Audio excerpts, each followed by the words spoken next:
Hi guys, it is Aoife from Fred We Eat Out Laughing, and I'm here with my weekly wrap up. And this is actually probably not going to be a very long wrap up for once in my life, because I actually only read 2 books this week. The first book I read this week was The Heavens by Sandra Newman, which has this absolutely beautiful cover. This is the last book I was reading for my Owls readathon. This was the book that I was going to read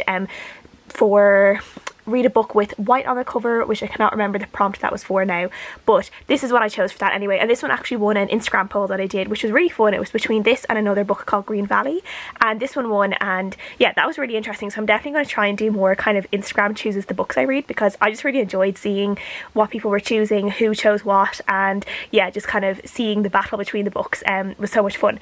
So yeah, I really enjoyed that. Unfortunately, I didn't actually enjoy this book at all, even though it has such a beautiful cover, which is such a shame. I was really hoping that I would love the book itself as much as I love the cover, but that wasn't to be. We follow this couple originally called Kate and Ben, and we follow them from the moment that they meet at a party, and I think it's on New Year's Eve in New York in the year 2000, and we follow them when they meet, and they kind of fall in love. They have this instant connection and they really deeply fall in love, and we're kind of following their relationship for a while, and we learn about kind of who each of them are as individuals and learn about them together as a couple. And we learn that Kate has these kind of weird dreams, and she's been having them as a kid, but then she suddenly starts having them again, or kind of having them more intensely, I think. And basically when she falls asleep, she basically wakes up in London in 1593 as a woman called Amelia, and she's a noblewoman, and she kind of just is living like a normal life as a noblewoman in London, but she kind of is aware of who she really is. She's aware that she's really Kate, and she's from the future, and this isn't like her real life, but she's still living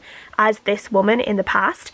And each time she wakes up then as Kate, her world is a tiny bit different, and it kind of feels like it's almost like this butterfly effect in the story, where her world is just changing, and she doesn't remember changing. She can't remember things being different, so like she might like have like think the president is different, or these things happened in her life or didn't happen in her life, and her friends are constantly having to correct her. And we're seeing kind of Ben's concern for Kate and like her mental health that increases a lot, because obviously she's making so much mistakes about their ordinary life, and it's really affecting their relationship as well. We start seeing the way Kate's original world was different from our world, and how it was actually much better than our world in a lot of ways.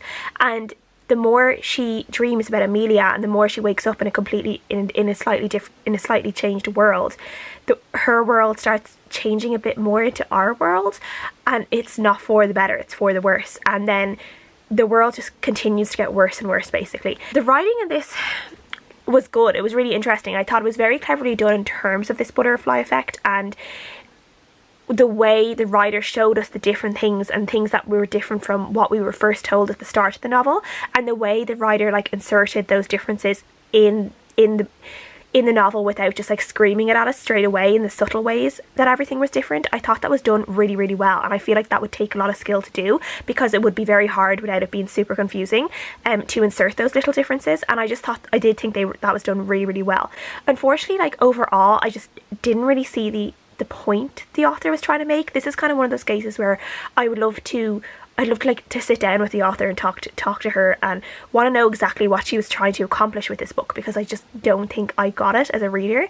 And the thing is that this book is actually really depressing, and particularly with the way the world is at the moment, it's not really the type of book I really wanted.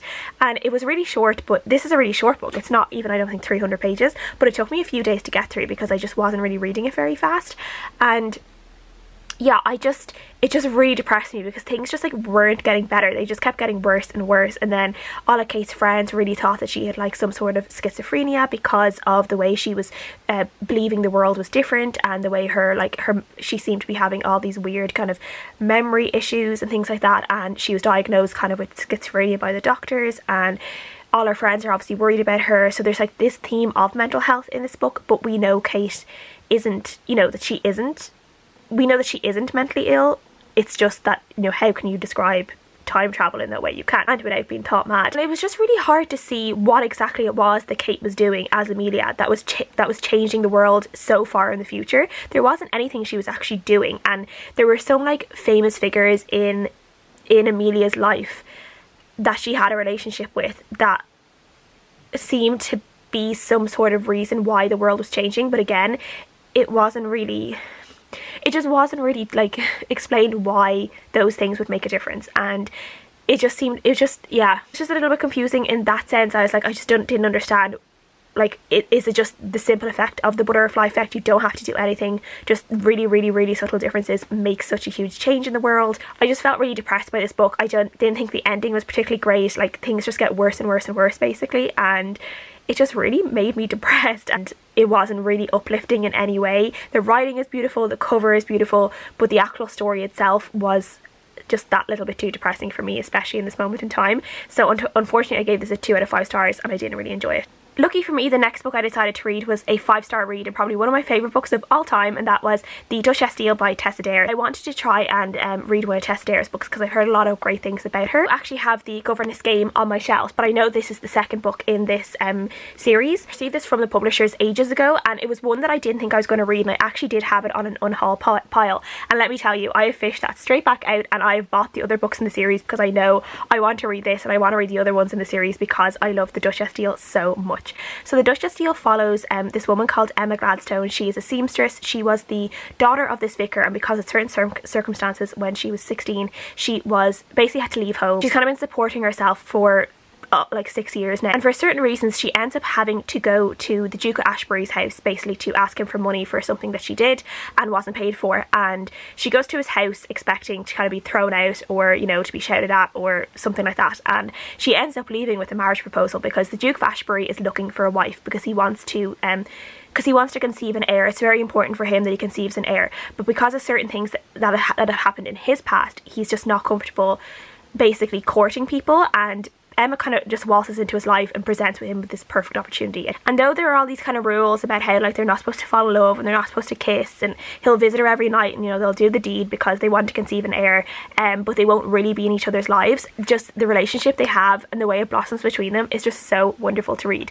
This book is just so well written. I just thought the way the characters of Ash and Emma bounced off each other, the dialogue they had, the witty remarks they made to each other were just so fun to read. I just loved it so much. This book is so witty and so full of humour. I laughed so many times while reading this. It was just so funny. It was just such a good time. The side characters are all fantastic. I know Emma's friends do have their own books in the series, and I can't wait to go on and read those ones. But just the way Emma and Ash kind of develop feelings for each other and how their relationship progressed throughout the book was just done so beautifully, and there were some moments in between them when they were kind of opening up to each other and really revealing themselves, flaws and all, to each other.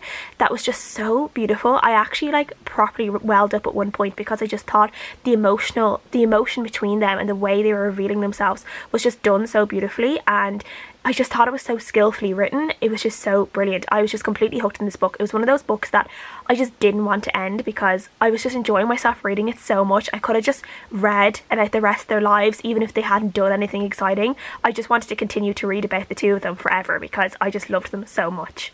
So that was a complete 5-star read for me. I absolutely loved it, and as I said, I have bought the next few in the series that are out at the moment, and I will be going on and reading The Governess Game really soon, hopefully. So that's everything I've read this week. Please let me know what you guys think. If you have read either of these books, what you thought of them, what you guys are reading, I would love to know, and I'll see you guys again next time. Bye.